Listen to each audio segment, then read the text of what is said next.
ভাইফোঁটার দিন সকাল সকাল রেডি হয়ে সব জোগাড় করতে শুরু করে দিয়েছি। প্রথমেই ধান ক্ষেত থেকে শিশিরের সাথে সাথে একটা ধানের শিশু নিয়ে আসলাম, আর এদিকে বোন ফুল তুলে নিচ্ছিল, তাই আমি মিষ্টির প্লেট রেডি করতে চলে আসলাম। আর মিষ্টি গুছিয়ে আমি প্রদীপের থালাটাও গুছিয়ে নিলাম। আর আমরা যেহেতু অনেকগুলো ভাই বোন, তাই আমাদের বাড়িতে রাখি আর ভাইফোঁটার অনুষ্ঠানটা বেশ জমজমাট ভাবেই হয়। আর এই দেখো, এদিকে সকলকে ছোট থেকে বড় হিসেবে বসানো হয়েছে, আর এরপর আমরা বোনরাও সব বড় থেকে ছোট হিসেবে একে একে ফোঁটা দিয়ে নেব। আর এদিকে সবার ফোঁটা দেওয়া শেষ হয়ে যাচ্ছে, আর আমার মন্ত্র পড়াই শেষ হচ্ছে না বলে সবাই আমাকে নিয়ে হাসছিল।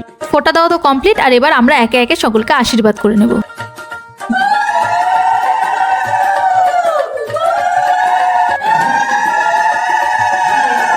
পর দাদাদেরকে প্রণাম করে মিষ্টি মুখ করিয়ে দিলাম। সবশেষে আমরা সকলে মিলে কয়েকটা সুন্দর সুন্দর ছবি তুলে নিলাম, যেগুলো অলরেডি তোমরা আমার প্রোফাইলে দেখতে পেয়ে গেছো। আর গিফট হিসেবে আমরা পেয়েছিলাম টাকা, তাই আর দেখালাম না। আর আজকে আমাদের ভাইফোঁটা স্পেশাল মেনু ছিল ফ্রাইড রাইস আর সাথে মাটন কষা। আর সকলকে জানাই শুভ ভাতৃদ্বিতীয়া। পৃথিবীর সকল ভাই বোনের সম্পর্ক অটুট থাকুক। Bye bye.